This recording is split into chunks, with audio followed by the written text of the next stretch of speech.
Welcome back to That's English. Hello, everyone. Kieran, if you were the victim of a crime and the police caught the offender, would you like to meet that person face to face? Why not?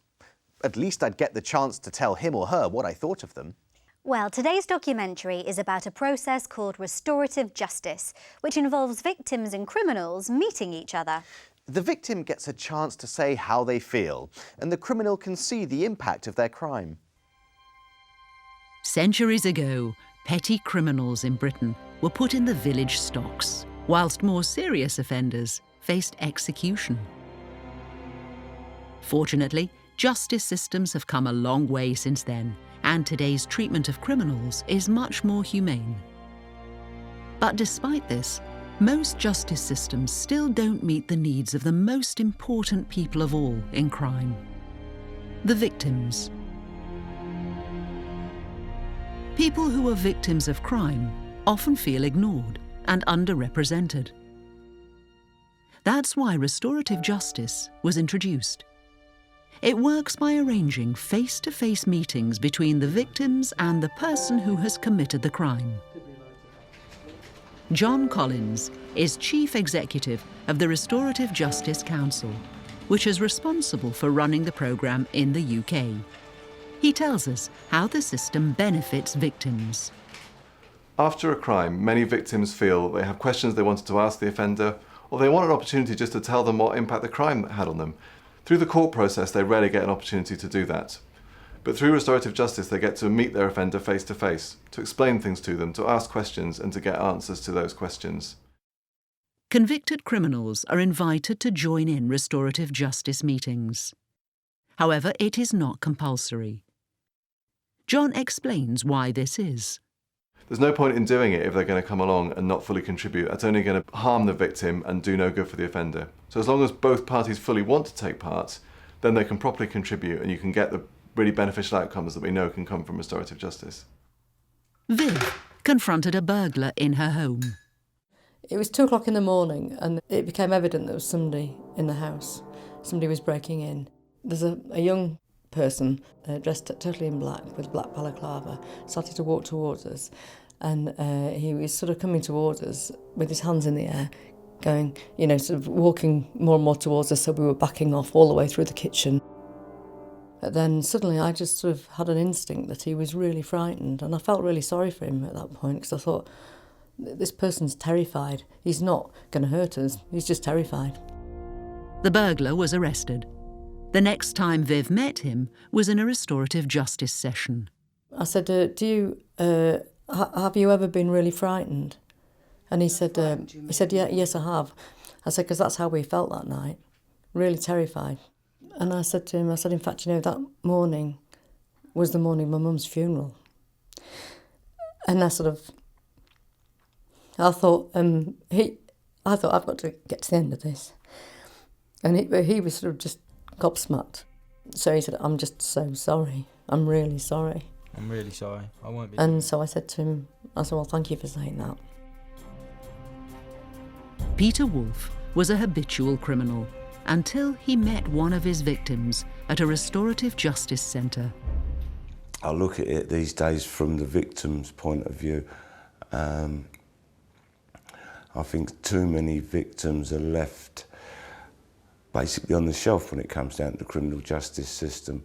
They don't get no input into it, and there's questions that need answering, and they can't possibly answer these questions unless they meet the harmer, the wrongdoer, the villain of the piece, the criminal. So I feel that by going through the restorative process, the victim then gets the chance to say, why me? Why did you do this? Do you know how it's left me feeling? When you hear the damage, what you have done, when you hear the harm you've caused, you've got to be a very, very bitter and twisted human being if this doesn't affect you. You've got to be a sicko. So are criminals less likely to re-offend if they've taken part in restorative justice? Taking part in a restorative justice meeting enables them to explain their actions in the past, to apologise, which many offenders want to do, to better understand the impact of their offence, and not to go on to commit crime in the future. It was brave of Viv to confront that burglar. At least he apologised to her. She said he was gobsmacked, very surprised. I thought Peter Wolf expressed the benefit of restorative justice for the victim very well. I look at it these days from the victim's point of view. I think too many victims are left basically on the shelf when it comes down to the criminal justice system. They don't get no input into it, and there's questions that need answering, and they can't possibly answer these questions unless they meet the harmer, the wrongdoer, the villain of the piece, the criminal. So restorative justice may help the victim by allowing them to express how they feel, and it can also help stop the criminal reoffending. Well, now it's time to hear from our international friends. We asked them, what laws in your country do you think are unfair, and how would you change them? I think the sodomy laws in Jamaica are unfair because people can end up in prison for their choice of expression of love, and it's not commensurate with where the rest of the world is. In 2009, Mary McAleese brought in a law called the Defamation Act, which meant that if someone around you takes offence to a curse word or something, you can actually be fined €25,000. So it's taken away phrases that are every day in Ireland, which is quite strange. I think the law that allows politicians to stand for Parliament, even though they have a criminal record, is unfair. I would change the law to state that parliamentary members who have serious criminal offences against them will not be eligible to stand for Parliament. I think the minimum wage in Scotland is unfair, as it's lower for someone of 16 and 18 than it is for someone above the age of 21. I would change it to make it equal for everyone, as you're allowed to leave school and go into full-time employment when you're 16. The cohabiting laws in the UK aren't very fair, so if you're living with a partner and you're not married and you get separated, the homeowner is the one that is able to take everything. So maybe that's something that needs to be changed. I think the Second Amendment, the right to bear arms, it should be abolished. It's destroying families, it's destroying lives, it's eating America from the inside. The American mentioned the Second Amendment, the right to carry arms, which causes so many deaths in the US. In Ireland, you can be fined €25,000 for swearing or cursing in public. I agree with the South African that people with a criminal record shouldn't be politicians. Absolutely. Now, let's find out what Alex is up to in That's the USA. Today, he's visiting the city of Boston. And he learns about a very typical Boston activity, rowing.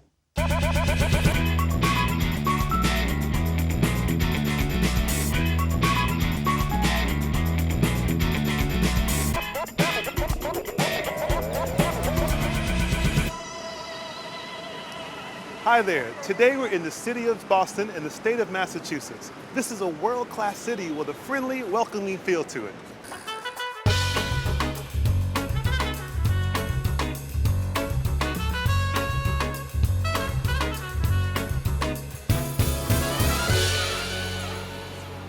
Fountain Hall Marketplace and Quincy Market in the heart of Boston are wonderful places to go shopping or to enjoy a meal with friends. But this area also has great historic significance for Boston. It was here that Boston's Sons of Liberty used to meet. They are a group formed to challenge the harsh law and order forced on the colonies by Great Britain, especially in the form of taxes. This is a statue of Samuel Adams, one of America's founding fathers.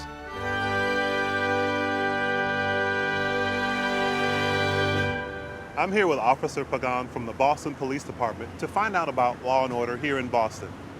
Can you tell us a little bit about the police force here in Boston? Yes, the Boston Police Department was founded in 1854 with 250 officers. We currently have 2,174 police officers sworn and 751 civilians, and we are a national model for community policing. What's the greatest part of your job?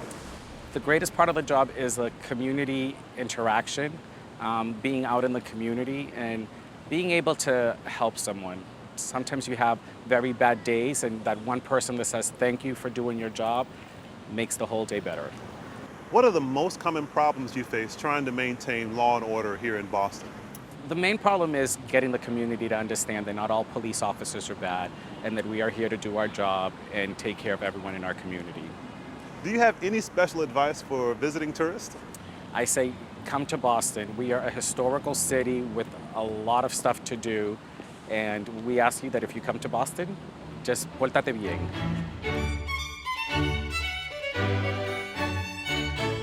Beacon Hill is the most affluent area of Boston.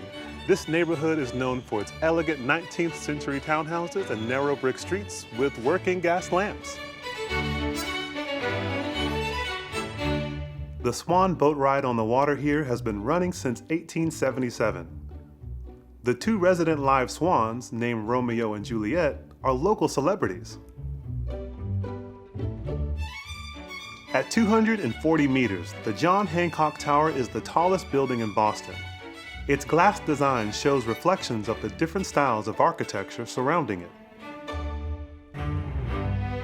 Established in 1636, Harvard is the oldest university in the United States.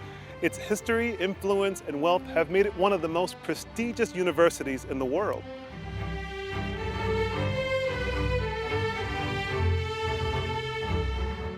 Rowing is a sport often associated with Boston and Harvard. I'm here with Dan at the Harry Parker Boathouse on the Charles River. Dan, why is rowing so popular here? Well, Boston is one of the meccas of rowing in the U.S., and there's a big tradition, a long tradition here in Boston. We have the Head of the Charles Regatta every year. It's the world's largest rowing event. What's the hardest part to master? The hardest part, I think you'll find today, is the balancing of the boat. The boats can be very tippy, and even if you're a strong athlete, you first have to learn how to balance the shells. Oh, can we try it? Sure. Oh, great.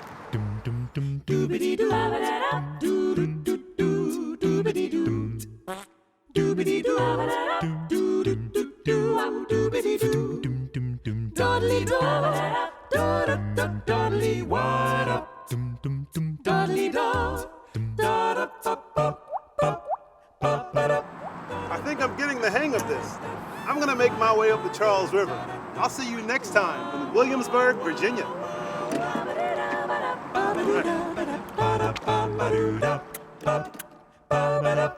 Boston's a really elegant city. It's got everything.